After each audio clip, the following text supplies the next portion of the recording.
பண்பலை நேர்கள் அனைவருக்கும் அன்பான வணக்கம். இது 102.3 விவத் பாரதி தமிழ் பண்பலை. மனங்களில் என்றென்றும் முழுமையான கொண்டாட்டம். அந்த கொண்டாட்டத்தோடு மீண்டும் இணைகிறோம் நேர்களே. இது தன்னை தனக்குள் தேடும் தருணமாய் எனக்குள் நான். வார வாரத்தோடு இந்த எனக்குள் நான் நிகழ்ச்சியில் பல்வேறு ஆளுமையாளர்களின் பல்வேறு சாதனையாளர்களின் உள்ளம் திறந்த பகிர்வோடு வலம் வந்து கொண்டிருக்கிறது இந்த நிகழ்ச்சி.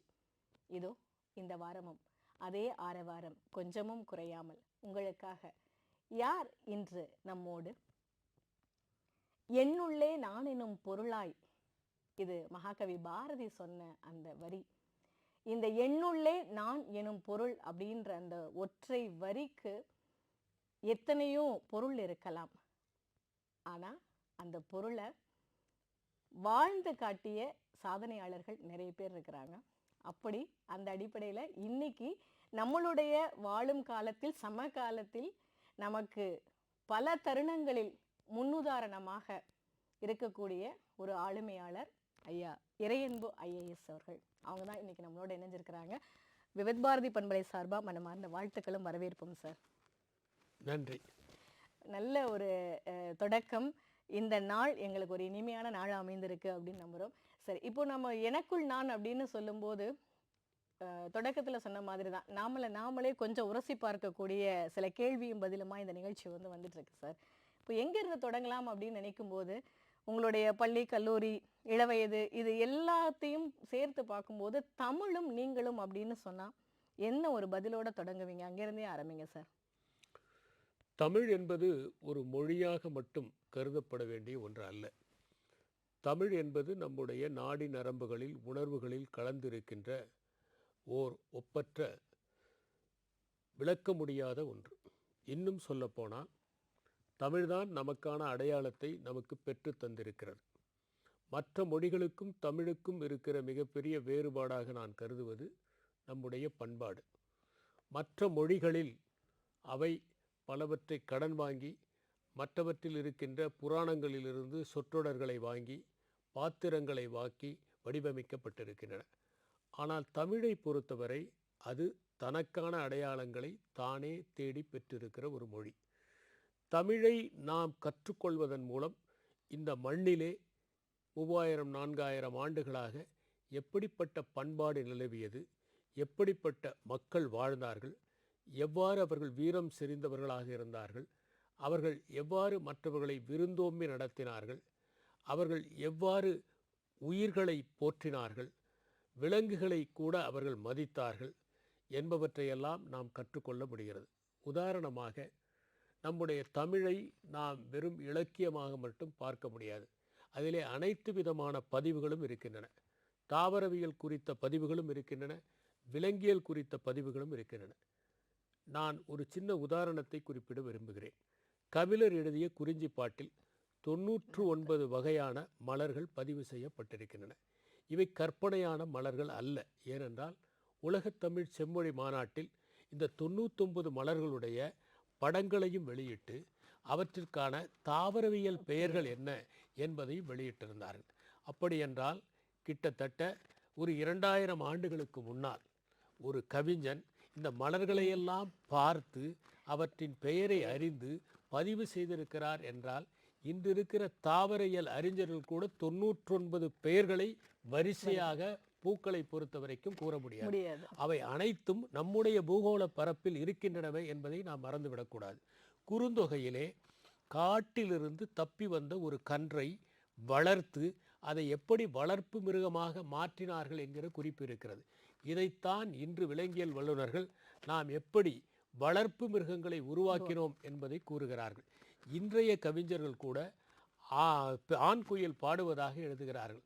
ஆனால் எப்படி பெண் குயில் பாடும் என்பதை சங்க பாடல்களில் நாம் பார்க்க முடிகிறது. தன்னுடைய வீட்டிற்கு வந்த ஒருவரை எப்படி விருந்தோம்புவது என்பதை புறநானூற்றிலே நாம் பார்க்கிறோம். யாழை வைத்து வாளை வைத்து அவர்கள் விருந்தோம்பி இருக்கிறார்கள் என்பதை நாம் காண முடிகிறது.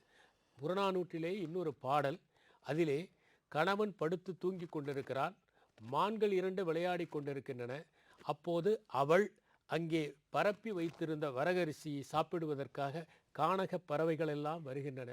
அவற்றை விரட்டுவதற்காக முயற்சி செய்தால் ஒருவேளை தன்னுடைய கணவன் இழந்து விடலாம், அல்லது அந்த மான்கள் இன்புற்று விளையாடுவது தொந்தரவுக்குள்ளாகிவிடும் என்பதனால் அவள் அந்த மான்கள் தொல்லையுறக்கூடாது என்கிற காரணத்திற்காகவே வரகரசியை உண்டுவிட்டு போனால் போகட்டும் என்று நினைக்கிற அந்த ஒரு மனப்பான்மையை நாம் பார்க்க முடிகிறது.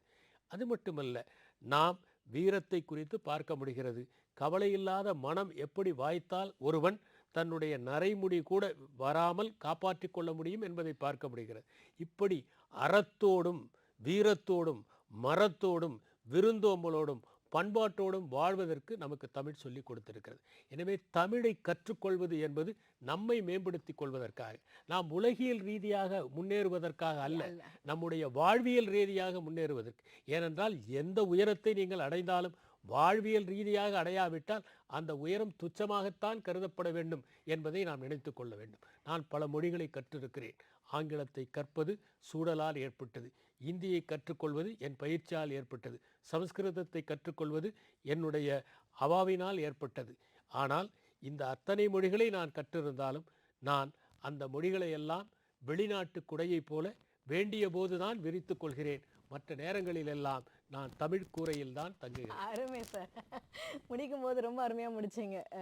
தமிழ் கூரையில் தான் தங்குகிறேன் அப்படின்னு சொல்லி, அந்த தமிழ் கூரை அப்படின்ற அந்த ஒரு விஷயம் வந்து உங்களுக்கு எப்போதுல இருந்து உள்நுழைய ஆரம்பிச்சது சார்? அடிப்படையிலேயே எங்களுடைய குடும்பத்தில் நாங்கள் தமிழை நேசித்து வளர்ந்தோம். அதற்கு ஒரு காரணம், நான் பிறந்த நேரத்தில் தமிழின் எழுச்சி தமிழ்நாடு முழுவதும் உருவாக்கி கொண்டிருந்தது.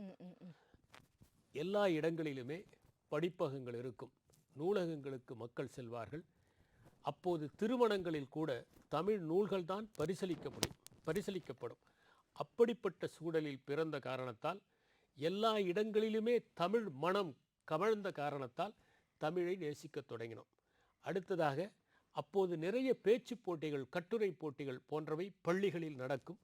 அவற்றில் கலந்து கொள்வதற்காக நாங்கள் படிப்போம். அந்த போட்டிகளில் கலந்து கொண்டால் பரிசுகள் கூட தமிழ் புத்தகங்கள் தான் கொடுக்கப்படும். அதனால் விடுமுறை நாட்களில் அவற்றை படித்து எங்களுடைய தமிழ் அறிவை வளர்த்து கொள்வோம். இதனால் மட்டுமல்ல, அந்த காலத்தில் பொழுதுபோக்கு என்று எடுத்துக்கொண்டாலே இலக்கிய நிகழ்ச்சிகள் தான் இருக்கும்.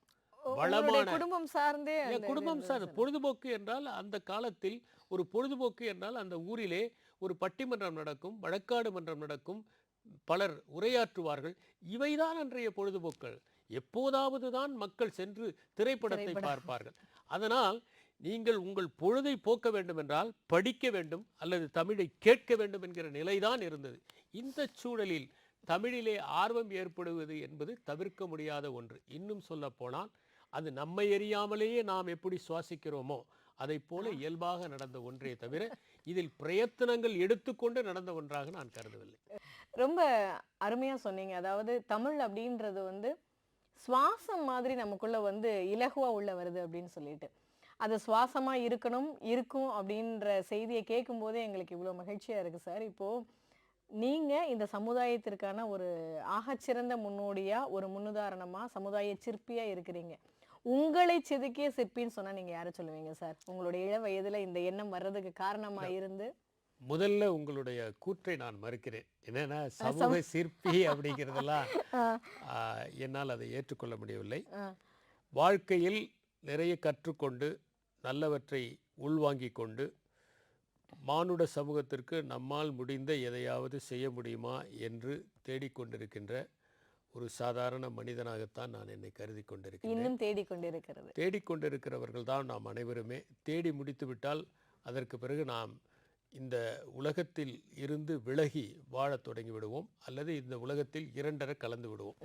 இந்த இரண்டு நிலைகள் தான் ஏற்படுகிறது. எவன் ஒருவன் மெய்ஞானம் பெறுகிறானோ அவன் இறுதியில் மக்கள் கூட்டத்தில் கலந்து கரைந்து போய் விடுபவனாக இருக்கிறான். தன்னை அடையாளப்படுத்தி கொள்ளக்கூட அவன் விரும்புவதில்லை. நாம் இன்னும் சில அடையாளங்களோடு வாழ்கிறோம் என்பதே நாம் இன்னும் அந்த நிலையை அடையவில்லை என்பதைத்தான் குறிக்கிறது. எனக்கு சின்ன வயதிலிருந்தே நன்றாக பேச வேண்டும், எழுத வேண்டும், நேர்மையோடு இருக்க வேண்டும், ஒழுக்கத்தோடு இருக்க வேண்டும், நிறைய உழைக்க வேண்டும் என்பதையெல்லாம் கற்றுக் கொடுத்தவர்கள் என்னுடைய பெற்றோர், என்னுடைய சில ஆசிரியர்கள். இவர்களைத்தான் நான் நன்றியோடு நினைவில் வைத்துக் கொள்ள வேண்டும். நன்றி சார், ரொம்ப அழகாக சொன்னீங்க. ஏன்னா ஒரு குடும்பம் அப்படின்ற அடித்தளம் தான் வந்து ஒரு மனிதனே அந்த சமூக பார்வையை நோக்கி போக சொல்லக்கூடிய ஒரு விஷயம். அந்த அடித்தளம் உங்களுக்கு ரொம்ப அருமையாக அமைஞ்சிருக்குது. அந்த வாழ்த்துக்களோட சார், இப்போது எல்லாருக்குமே வந்து தன்னுடைய வாழ்க்கையில் ஒரு இலக்கை அடையணும் அப்படின்ற எண்ணம் சின்ன வயசுல இருந்தே கொடுக்கும். ஆனால் உங்களுக்கு இப்போ நீங்கள் எடுத்துக்கொண்ட இந்த ஆட்சி பணி அப்படின்றது வந்து விருப்பமாக இருந்ததா இல்லை லட்சியமாக இருந்ததா? உங்களுடைய விருப்பம் எது, லட்சியம் எது சார்? ஆட்சிப்பணி என்பது ஒரு இலக்கு தான், அதுவே நோக்கமாக இருக்க முடியாது. நான் பல இடங்களில் சொல்வது இலக்கு வேறு, நோக்கம் வேறு. உதாரணமாக நீங்கள் மகத்தான ஒரு நோக்கத்தை வைத்திருப்பீர்கள். மகாத்மா காந்தி இந்தியா விடுதலையை அடைய வேண்டும் என்பதை நோக்கமாக வைத்திருந்தார். ஆனால் அவர் மேற்கொண்ட ஒத்துழையாமை இயக்கம் என்பது அதை அடைவதற்கான ஒரு இலக்கு. வெள்ளையனே வெளியேறு என்பது அதற்கான ஒரு இலக்கு. அந்த போராட்டம் என்பது ஒரு இலக்காக இருக்கிறது. அதை போல நீங்கள் ஒரு நோக்கத்தை வைத்திருக்கிறீர்கள். மானுடத்திற்கும் சமூகத்திற்கும் உங்களால் முடிந்த ஒரு பங்கை ஆற்ற வேண்டும் என்பதுதான் உங்களுடைய நோக்கமாக இருக்க முடியும். அதை ஆற்றுவதற்கு நீங்கள் தேர்ந்தெடுத்து கொண்ட ஒரு வழிமுறை தான் இந்த நிர்வாக பணி என்பது. எனவே அதுவே எல்லை என்று நாம் கருதுவதற்கு இல்லை. அது எல்லையும் அல்ல, எதுவுமே எல்லையாக இருக்க முடியாது. அதை தாண்டிய ஒன்று இருக்கிறது, அது மறைந்து இருக்கிறது. அதுதான் உண்மையான எல்லையாக இருக்கிறது. விரும்பிதான் தேர்ந்தெடுத்தோம். ஏனென்றால் இந்த பணியில் மக்களுக்காக உழைக்க முடியும், மக்களை சந்திக்க முடியும். உதாரணமாக என்னை ஒரு இயந்திரத்தின் அருகிலே உட்கார வைத்து நீங்கள் 10 மணி நேரம் வேலை செய்ய வேண்டும் என்று சொன்னால் அது என்னால் முடியாது. ஆனால் அதே நேரத்தில் இதயங்களோடு பணியாற்றுகிற பணியாக இருந்தால் நான் 20 மணி நேரம் கூட பணியாற்றுவேன். பணியாற்றி இருக்கிறோம். வெள்ளக்காலங்களில், தேர்தல் காலங்களில், சில நேரங்களில் சட்டம் ஒழுங்கு போராட்டம் வருகிற போது நாங்கள் 20 மணி நேரம் கூட களத்திலே நின்று பணியாற்றி இருக்கிறோம். எனவே நாம் விரும்பி தேர்ந்தெடுத்தது மக்களோடு மக்களாக கலந்து பணியாற்றுகிற ஒரு பணி. அந்த பணியை இந்த இந்திய ஆட்சி பணி ஓரளவு நிறைவேற்றுகிற காரணத்தால் அதை தேர்ந்தெடுக்க வேண்டிய சூழல் ஏற்பட்டது. அது மனதிற்கு இதமாக இருந்தது. அதிலே மக்களோடு கலந்து நாம் பணியாற்றுகின்ற போது பலவற்றை கற்றுக்கொள்கின்ற வாய்ப்புகளும் கிடைத்தன என்பது மகிழ்ச்சிக்குரிய ஒன்று. நன்றி சார். இப்போ உங்களுடைய விருப்பம் இதுன்னு சொல்லிட்டீங்க. அப்போ இந்த விருப்பத்தை அடைய அந்த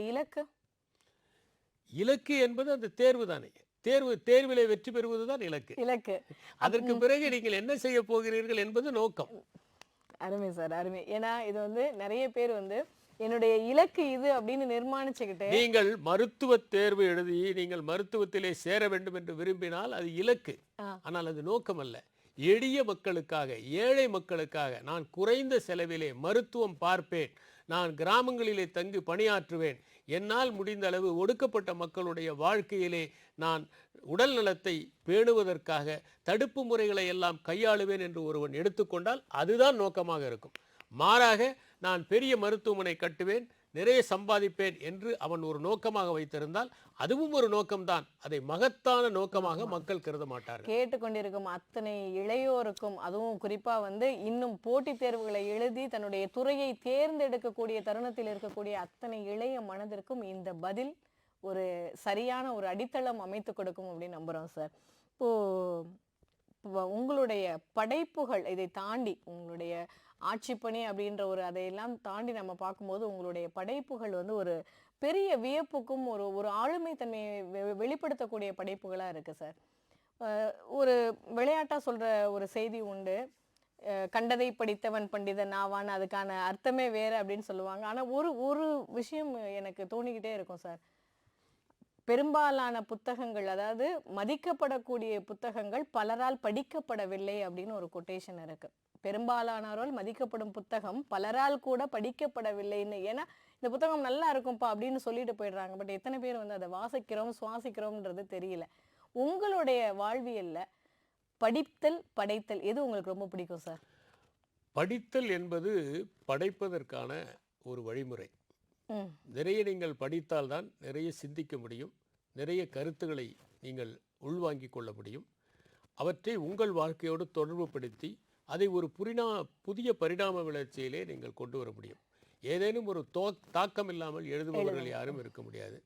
படிப்பது என்பது பலவற்றை ரசிப்பதற்காகவும் பலவற்றை புரிந்து கொள்வதற்காகவும். உதாரணமாக நான் சொன்னால், இயற்கையை பற்றி நாம் படிக்கிற போதுதான் ஓர் இயற்கை காட்சியை முழுமையாக நாம் ரசிக்க முடியும். ஓவியத்தை பற்றி படிக்கிற போதுதான் அந்த ஓவியனுடைய வாழ்க்கையை நாம் புரிந்து கொள்ள முடியும். எனவே படிப்பது என்பது வாழ்க்கையை புரிந்து கொள்வதற்காகவும், இலக்கியங்களை ரசிப்பதற்காகவும், விஞ்ஞானத்தை தெரிந்து கொள்வதற்காகவும் சரித்திரத்தை ஆழ்ந்து நாம் உள்வாங்கிக் கொள்வதற்காகவும் நாம் கணிதத்தை முழுமையாக அறிந்து கொள்வதற்காகவும் கணித மேதைகள் எவ்வாறெல்லாம் சிரமப்பட்டார்கள் என்பதை தெரிந்து கொள்வதற்காகவும் சமூக நோக்கிலே பாடுபட்டவர்களுடைய வாழ்க்கையில் அவர்கள் நிகழ்த்திய தியாகங்களை அறிந்து கொள்வதற்காகவும் படிப்பது என்பது தேவை. ஒருவன் தன்னை மனிதனாக உயர்த்தி கொள்வதற்காகவே படிப்பு தேவைப்படுகிறது. ஏனென்றால் ஒரு விலங்கு பிறக்கிற போதே விலங்காக இருக்கிறது. ஆனால் மனிதன் மனிதத்துவத்தை அடைய வேண்டியவனாக இருக்கிறான். அவன் பிறந்ததனால் மட்டுமே மனிதனாகிவிட்டான் என்று கூற முடியாது. அவன் விலங்காக கூட தேயலாம், அல்லது ஒரு தேவனாக கூட உயரலாம். அதற்கான வாய்ப்புகள் இருக்கின்றன என்பதை அறிந்து கொள்வதற்காக படிப்பது இயல்பாக நடக்கக்கூடிய ஒன்று. படைப்பது என்று நான் சொல்ல மாட்டேன். சில நூல்களை எழுதினால் அது படைப்பு என்றெல்லாம் கருதிவிட முடியாது. நாம் சில நூல்களை எழுதியிருக்கிறேன். அந்த நூல்களை எழுதுவதற்கான காரணம் நான் பெற்ற அனுபவங்களை பகிர்ந்து கொள்வதற்காக. ஒரு நூலை எழுதிய போது கிடைக்கிற மகிழ்ச்சி அலாதியானது. அதிலும் குறிப்பாக நாவல்களை எழுதினால், சிறுகதைகளை எழுதினால், அவை மனநிறைவு தந்தால், அதை எழுதி முடித்தவுடனே இதை பதிப்பிக்க வேண்டிய அவசியம் கூட இல்லை என்கிற உணர்வு ஏற்பட்டுவிடும். பெரும்பாலான நூல்களை நீங்கள் எழுதி முடித்தவுடன் கிடைக்கிற திருப்தியே நமக்கு மேலிட்டு விடும். அதற்கு பிறகு அதை பதிப்பித்தால் என்ன, அது வெளிவந்தால் என்ன என்கிற எண்ணமெல்லாம் ஏற்பட்டுவிடும். அதனால் படைப்பது என்பது அது தனி வழி. படிப்பது என்பது அன்றாடம் நடக்கக்கூடிய ஒன்று. ஏனென்றால் படிப்பது என்று தினம் தினம் நாம் சாப்பிடுகிற உணவை போன்றது. படைப்பது என்பது விருந்து சாப்பாடை போலது. எப்போதும் படித்து கொண்டே இருக்க முடியாது. ஒரு சிலரால் முடியும், எல்லோராலும் முடியாது. சரி சார், இப்போ நீங்கள் சொன்னீங்க ஒரு புத்தகத்தை நான் எழுதி முடிக்கும் போது எனக்கு அது முதலில் மனநிறைவு கொடுக்கணும் அப்படின்னு சொல்லி. நீங்கள் நிறைய புத்தகங்கள் எழுதியிருக்கீங்க. எந்த ஒரு படைப்பை எழுதி அப்படி கீழே வைக்கும்போது அப்பா எனக்கு இது இந்த நாளை விட இத்தனை நாளை விட இன்னைக்கு நான் நிறைவா இருக்கேன்னு தோணுச்சு சார்? இதுவரை அந்த நிறைவு தோன்றி இருந்தால் எழுதியிருக்கவே இதுதான் சார் தேடல் அப்படின்றது இன்னும் நான் தேடிக்கொண்டே இருக்கிறேன் அப்படின்னு சொல்ற பதில் அழகா கொடுத்திருக்கீங்க. அருமை சார். இது எல்லாருக்குமே வேணும். எப்பவுமே நிறைவு வந்துடக்கூடாது இல்லையா? நிறைவு வந்து விட்டால் நிறுத்தி விடுவோம் அல்லவா? சரி சரி சார். அப்படின்னு உங்களோட படைப்புகள்ல உங்களுக்கு ரொம்ப பிடிச்சதுன்னா எல்லாமே பிடிக்கும் அப்படின்னு இல்லை? அப்படி இல்லை. சிலவற்றை எழுதுவது மற்றவர்களுக்கு அதிகமாக பயன்படுவது என்பதுதான் விருப்பத்தை தீர்மானிக்கிறது. உதாரணமாக மூளையை பற்றி நான் நிறைய வாசித்து கொண்டிருந்தேன். மூளையை பற்றி நாம் ஏன் எழுதக்கூடாது? பொதுவாக உடலை பராமரிப்பதை குறித்து நாம் அதிகம் சிந்திக்கிறோம். உடற்பயிற்சி செய்கிறோம், உடலுக்கு என்ன சாப்பிட வேண்டும் என்று யோசிக்கிறோம், இவற்றில் கொழுப்பு சத்து அதிகம் என்று தவிர்க்கிறோம், புரதச்சத்து நிறைய இருக்கிறது என்று மகிழ்ச்சியாக அவற்றை உட்கொள்கிறோம். ஆனால் மூளை என்கிற ஒன்றை பற்றி நான் கவலைப்படுவதே இல்லை. அந்த மூளைதான் உடலை இயக்குகிறது. இன்னும் சொல்ல போனால் ஒரு மனிதனுடைய நடத்தையை கூட இன்று மூளைதான் தீர்மானிக்கிறது என்பதை அறிந்துவிட்டார்கள். இரண்டு நம்மை தீர்மானிக்கின்றன. ஒன்று மூளையின் செயல்பாடு, இரண்டாவது மரபு கூறுகளின் செயல்பாடு. பலவற்றை பாரம்பரிய தொடர்ச்சியாக நீங்கள் அறிந்து கொள்ளலாம். ஒருவருடைய நடத்தை மட்டுமில்லை. இன்னும் சொல்ல போனால் யாராவது போதை பழக்கத்திற்கு ஆளானால் கூட அவருடைய மரபு கூறிலே அந்த பிரச்சனை இருக்கும் என்பதை நாம் தெரிந்து கொள்ளலாம். உதாரணமாக தந்தையோ அல்லது பாட்டனோ மிகுந்த போதைக்குள்ளாகிறவர்களாக இருந்தால் அந்த பழக்கம் மகனுக்கு வருவதற்கான வாய்ப்பு, பேரனுக்கு வருவதற்கான வாய்ப்புகள் இருக்கின்றன, அந்த ஜீன்ஸ் இருப்பதற்கான வாய்ப்புகள் இருக்கின்றன என்று சொல்கிறார்கள். அதை போலவே மனச்சோர்வாக ஒருவர் இருக்கிறார் என்றால் நாம் அவர்களை வெளியிலிருந்து உற்சாகப்படுத்த முடியாது. அவர்களுடைய மூளையிலே சில ஹார்மோன்கள் குறைபாடாக இருக்கிறது. டோபமைன், செரோட்டோனைன், ஆக்சிடோசின் போன்றவை குறைவாக இருக்கிற போது அவர்களால் மற்றவர்களோடு ஒன்றி பழக முடியாமல் போய்விடுகிறது. உதாரணமாக ஆண்களையும் பெண்களையும் நீங்கள் எடுத்துக்கொண்டால் பெண்கள் எளிதிலேயே ஒருவருக்கொருவர் சிநேகமாக ஆகிவிடுவார்கள். உதாரணமாக ஒரு புதிய குடியிருப்புக்கு சென்றால் அங்கே இருக்கிற பெண் இருவர் எளிதில் பழகி விடுவார்கள். ஆனால் அந்த ஆண்கள் பார்க்க மாட்டார்கள், பேச மாட்டார்கள்.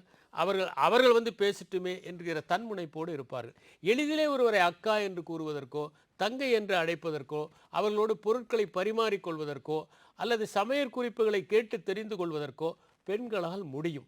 அதனால் பெண்களுக்கு ஆக்சிடோசின் அதிகமாக இருக்கிறது என்பதை கண்டுபிடித்திருக்கிறார்கள். மனச்சோர்வு, மனத்தொய்வு, மனப்பிறழ்வு போன்றவற்றிற்கெல்லாம் அடிப்படையாக இருப்பது மூளைதான். மூளைக்கு நாம் என்ன உணவு உண்கிறோம் என்பது கூட முக்கியம். உதாரணமாக நாம் பசுந்தேநீர் அருந்தினால் அது மூளைக்கு நல்லது என்கிறார்கள். புரதச்சத்து மூளைக்கு தேவைப்படுகிறது. உதாரணமாக காலையிலே நீங்கள் சாப்பிடாமல் அலுவலகம் செல்கிற பலரை பார்க்கலாம். அதற்கு பிறகு அவர்கள் தலைவலி என்று மாத்திரை சாப்பிடுவதையும் பார்க்கலாம். காரணம் என்னவென்றால், பகலிலே உங்கள் உடலின் அவயங்களிலே சேர்கிற அழுக்குகளை எல்லாம் மூளை அப்புறப்படுத்துகிறது. அதனால் மூளையிலே அழுக்கு சேர்ந்து விடுகிறது. நாம் தூங்குகிற போதுதான் அந்த அவயங்களில் இருக்க அழுக்கை நீக்க முடியும். காலையில் நாம் எழுந்ததும் இரவு உணவுக்கும் காலை உணவுக்கும் இடைவெளி அதிகமாக இருக்கிறது. அப்போது மூளைக்கு குளுக்கோஸ் தேவைப்படுகிறது. நீங்கள் சாப்பிட்டால்தான் மூளைக்கு தேவையான குளுக்கோஸ் கிடைக்கும். அது கிடைக்காத போது மூளை சோர்வடைவதால் உடல் முழுவதுமே சோர்வடைந்து விடுகிறது, தலைவலி வருகிறது. இதை போல மூளையை பற்றி பலரும் தெரிந்து கொள்ள வேண்டும் என்பதற்காக அந்த புத்தகத்தை நான் எழுத வேண்டிய சூழல் ஏற்பட்டது. உடற்பயிற்சி உடலுக்கு மட்டுமல்ல, மூளைக்கும் அவசியம். உதாரணமாக, நீங்கள் சோர்ந்து போய் அமர்ந்திருந்தால் ஒரு அரை மணி நேரம் நடைப்பயிற்சி செய்தீர்கள் என்றால் உங்களுடைய டோபமைன் அதிகரிக்கும். பிறகு நீங்கள் உற்சாகப்படுவீர்கள். விளையாடினால் ஏன் உற்சாகம் வருகிறது? அதனால்தான். ஒரு கவிதை உங்களுக்கு பிடித்திருக்கிறது என்றால் அதை படித்த பிறகு உங்களுக்கு ஏன் உற்சாகம் வருகிறது? காரணம் என்னவென்றால் உங்களுடைய டோபமைன் அதிகரிக்கிறது என்று பொருள். சில நேரங்களில் டோபமைனை அதிகரிக்க வேண்டும் நீங்கள் என்று நினைத்துவிட்டு அது பேஸ் லெவலை விட மிக அதிகமாக போய் பிறகு பேஸ் லெவல் என்பது உயரமாக ஆகிவிடுகிற போது எந்த விதமான தூண்டுதலிலுமே டோபமைன் உங்களுக்கு சுரக்காமல் போய்விடுவதற்கான வாய்ப்பு இருக்கிறது. சிலர் போதை மாத்திரைகள் எல்லாம் சாப்பிடுவது அந்த டோபமைனை அதிகப்படுத்துவதற்காக. அப்போது அவருடைய பேஸ்லைனே அதிகரித்துவிடும். அப்போது அவர்கள் பழைய நிலைமைக்கு வருகிற போது சோர்ந்து விடுகிறார்கள். அதனால்தான் நாம் அவற்றை செயற்கையாக உட்கொண்டு டோபமைன் போன்றவற்றை உற்பத்தி செய்வதற்கு பழக்கப்படுத்தக்கூடாது. இயல்பாகவே நாம் உடற்பயிற்சி செய்வது, நடைபயிற்சி செய்வது, நல்ல இசையை கேட்பது, நல்ல நண்பர்களோடு பழகுவது, இவை எல்லாமே மிகவும் முக்கியம். இன்னும் சொல்ல போனால் வயதான காலத்தில் தனிமையில் பலர் துயருறுவதை காணலாம். அவர்களுக்கு அல்சைமர் நோய் வருவதற்கும் டிமென்ஷியா வருவதற்கும் வாய்ப்புகள் நிறைய இருக்கின்றன. அவர்களுக்கு தேவை நல்ல நண்பர்கள். மாலையிலே அவர்கள் ஒரு இசை நிகழ்ச்சி சென்று கேட்கலாம், ரசிக்கலாம். நல்ல கலை நிகழ்ச்சிகளுக்கு செல்லலாம், நல்ல இலக்கிய நிகழ்ச்சிக்கு செல்லலாம். இப்படி மூளையை யார் பயன்படுத்தி கொண்டிருக்கிறார்களோ அவர்கள் 80 வயதான பிறகு கூட மூளையிலே இருக்கிற செல்கள் பாதிக்கப்படாமல் இருக்கிறார்கள். ஒரு காலத்திலே சொன்னார்கள் மூளையிலே வயதாக செற்கள் இறந்து போகும் என்று சொன்னார்கள். இப்போது சொல்கிறார்கள் மூளையிலே புதிய செல்களை உற்பத்தி செய்வதற்கான பல நடவடிக்கைகளை நீங்கள் மேற்கொள்ள முடியும். ஆரோக்கியமான உணவை உண்ண முடியும், நீங்கள் உடற்பயிற்சி செய்ய முடியும், புத்தகங்களை வாசிக்க முடியும், நண்பர்களோடு பழக முடியும். இவற்றின் மூலமாக உங்கள் மூளையிலே புதிய செல்களை நியூரான்களை உற்பத்தி செய்ய முடியும். எனவே அதை குறித்து ஒரு புத்தகம் எழுத வேண்டும் என்று நினைத்தேன். அதை எழுதுவது எனக்கு மிகவும் மகிழ்ச்சியாக இருந்தது. ஒரு மிகப்பெரிய அறிவியல் கட்டுரை, ஒரு ஆய்வு கட்டுரையுடைய அந்த ஒரு சமர்ப்பித்தல் எப்படி இருக்குமோ அந்த மாதிரி இருந்தது சார். நீங்க அந்த மூளை குறித்து நீங்க எழுதின அந்த படைப்பு எப்படி இருந்திருக்கும்? ஏன்னா நீங்க சொன்ன இந்த விஷயமே இவ்வளவு தூரம் இருக்கு. அப்ப அந்த படைப்புக்குள்ள பயணிக்கும் போது இன்னும் நிறைய செய்திகள் எங்களால தெரிஞ்சுக்க முடியும். உங்களுக்கு ஒரு தகவலை சொல்கிறேன், அது உங்களுக்கு ஆர்வமாக கூட இருக்கும். ஆண்களுடைய மூளைக்கும் பெண்களுடைய மூளைக்குமே நிறைய வேறுபாடுகள் இருக்கின்றன. பெண்களுடைய மூளை சற்று சிறிதாக இருக்கும், ஆண்களுடைய மூளை பெரிதாக இருக்கும். ஆனால் இரண்டிலுமே 100 பில்லியன் நியூரான்கள் தான் இருக்கின்றன. பெண்களுடைய மூளையிலே ஹைப்போதலமஸ் என்பது சிறிதாக இருக்கும், ஆண்களுடைய மூளையிலே பெரிதாக இருக்கும். அதனால்தான் ஆண்களுக்கு அதிக அவா ஏற்படுகிறது. அவர்கள் ஆம்பிஷியஸாக வேட்கையோடு இருப்பதற்கு அது ஒரு காரணம். அடுத்தது முக்கியமானது நீங்கள் பார்க்க வேண்டுமென்றால், பெண்களுடைய மூளையிலே இருக்கிற அந்த கார்பஸ் கலோசம், 2 பகுதிகளையும் இணைக்கிற அந்த கார்பஸ் கலோசம் பெண்களுக்கு வலுவாக இருக்கும், ஆண்களுக்கு சன்னமாக இருக்கும். அதனால்தான் பலவிதமான நடவடிக்கைகளை ஒரே சமயத்தில் செய்வதற்கு பெண்கள் திறமை பெற்றவர்களாக இருக்கிறார்கள். ஒரே நேரத்திலே பல நடவடிக்கைகளை பெண்களால் செய்ய முடியும், ஆண்களால் செய்ய முடியாது. இன்னொரு முக்கியமான விஷயம், மொழியை பொறுத்தவரை சரளமாக பேசுவதற்கும் சரளமாக சிந்திப்பதற்கும் பெண்களால் முடியும், ஆண்களால் முடியாது. இதை போல பல்வேறு விதமான, ஏனென்றால் ஒரு காலத்தில் பெண்களுடைய மூளையை யாரும் ஆய்வு செய்ததில்லை. அதற்கு காரணம், அவர்களுக்கு மாதவிடாய் வருகிற போது அவர்கள் மனநிலை மாறுமே என்கிற காரணத்தால் பெண்களின் மூளையை அவர்கள் ஆய்வு செய்யாமல் இருந்தார்கள். இரண்டாவது, மூளையே அதிகமாக ஆய்வு செய்யப்படாமல் தான் இருந்தது. இப்போது புதிய கருவிகள் வந்த காரணத்தால் துல்லியமாக ஆய்வு செய்வதற்கான வாய்ப்புகள் ஏற்பட்டதால் கடந்த 10-15 ஆண்டுகளில் மூளை தொடர்பாக நடந்திருக்கிற அந்த ஆய்வு வரலாறு காண முடியாத ஆய்வாக இருக்கிறது. அருமை சார், நிறைய நல்ல பல செய்திகளை நீங்க கொடுத்துருக்கீங்க. இப்போ ஒரு ஒரு சாதாரண மனிதருக்கே நீங்க வந்து ஆரம்பத்திலே சொல்லிட்டீங்க. நீங்க வந்து சொல்லக்கூடிய அந்த சமூக சிற்பின்றதெல்லாம் வந்து நான் ஏத்துக்க மாட்டேன் அப்படின்னு சொல்லியிருக்கீங்க. ஆனா எங்களுக்கு நீங்க மிகச்சிறந்த ஒரு முன்னோடி தான், முன்னுதாரணமா தான் இருக்கீங்க. வாழ்க்கையில எல்லாம் இப்போ நீங்க மூளையோட தகவல் சொல்லும்போது, ஆண்களுக்கும், பெண்களுக்கும் உண்டான அந்த வேரியேஷன் அழகா சொன்னீங்க சார். இது மூளையோட செயல்பாடுன்னு பார்க்கும்போதும், அந்த தன்மைகள்ல கோபம், இது ஒரு மனிதருக்கு இருக்கக்கூடிய குணங்கள்ல தவிர்க்க முடியாத ஒரு குணம். அந்த ஒன்பான் சுவையில கண்டிப்பா நிச்சயம் இது வந்துரும் இல்லையா? அப்போ உங்களுடைய வாழ்வியல் அப்படின்னு பார்க்கும்போது, இந்த கோபம் வரமா? சாபமா? என்னைக்காவது உங்க மேல நீங்க கோபப்பட்டிருக்கீங்களா சார்? 2 செய்திகளை நான் தெளிவுபடுத்த விரும்புகிறேன். முதலாவதாக, கோபம் என்பது ஓர் உணர்ச்சி. அதை நாம் சில நேரங்களில் கட்டுப்படுத்த முயன்றால் அதை தவறான நபர்களின் மீது காட்டுவதற்கான வாய்ப்பு ஏற்படுகிறது. வாய்ப்புகள். உதாரணமாக, நிச்சயமா. நீங்கள் சரியான நபர் மீது சரியான விகிதத்தில் சரியான காரணத்துக்காக சரியான அடர்த்தியில் சரியான நேரத்தில் கோபப்படுவது மகத்தான செயல் என்று அரிஸ்டாட்டில் சொன்னார். அந்த சரியான அடர்த்தி என்ன சார்? சரியான அடர்த்தி என்றால், உதாரணமாக, குணமென்னும் குன்றேறி நின்றார் வெகுளி கடமேலும் காத்தல் அரிது. அதை அந்த ஒரு நிமிடத்தில் மின்னலை போல வெளியேற்றி விட வேண்டுமே தவிர அதை அடைகாத்து கொண்டே இருக்கக்கூடாது. Super sir. கோபம் என்பது எப்போதுமே வரமாக இருக்க முடியாது. ஆனால் சரியான நபர்கள் மீது சரியான அடர்த்தியில் நீங்கள் கோபத்தை வெளிப்படுத்துவது நிர்வாகத்திற்கு தேவைப்படுகிற ஒன்றாக இருக்கிறது. இரண்டாவது, கோபம் வருகிற போது நாம் யாருமே அழகாக இருப்பதில்லை. நிச்சயமா. உதாரணமாக, நீங்கள் கோபப்படும் போது எப்போதாவது உங்கள் முகத்தை பார்த்திருக்கிறீர்களா? புன்னகை புரிகிற போது நாம் அழகாக இருக்கிறோம். கோபப்படுகிற போது நாம் அசிங்கமாக ஆகிவிடுகிறோம். இன்னும் சொல்ல போனால், யாருடைய புகைப்படத்திலாவது அவர்கள் கோபப்படுவதைப் போல எடுத்து வீட்டிலே மாட்டியிருக்கிறார்களா? இல்ல சார். அல்லது பத்திரிகையிலே வெளியிட்டிருக்கிறார்களா? இல்லை. அவர்கள் மகிழ்ச்சியாக இருக்கிற போது, புன்னகைக்கிற போதுதான் அழகாக இருக்கிறார்கள். அதனால்தான் ஜென் கதை ஒன்று உண்டு. ஒரு சீடன் அடிக்கடி கோபப்பட்டு கொண்டே இருப்பான். அவனுடைய குரு ஒரு நாள் அவனிடம் ஒரு சின்ன கண்ணாடியை கொடுத்து, இதை எப்போதும் உன் பக்கத்தில் வைத்து கொண்டிரு, உனக்கு கோபம் வருகிற போது உன் முகத்தை நீயே பார் என்பார்.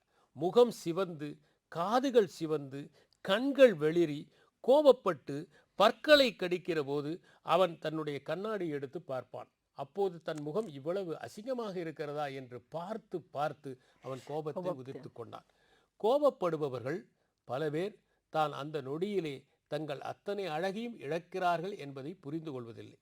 கோபப்படாமல் ஒருவர் வாழ முடியாது. ஆனால் அந்த கோபத்தை கூட மென்மையாக ஒரு இழையைப் போல வெளிப்படுத்தினால், ஒரு மின்னலைப் போல வெளிப்படுத்தினால் அது அழகு பெற்று விடுகிறது.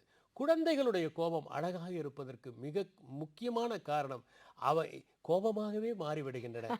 அந்த கோபத்தை அடுத்த நொடியிலேயே மறந்து விடுகின்றன. ஒரு குழந்தை கோபப்படுகிற போது அழகாக இருப்பதற்கு ஒரே ஒரு காரணம், அது அதிக நாள் நீடிக்காது, மனத்திலே எதையும் தங்க வைத்துக் கொள்ளாது என்பதனால்தான். எனவே கோபம் ஒருபோதுமே அழகானதாக இருக்க முடியாது.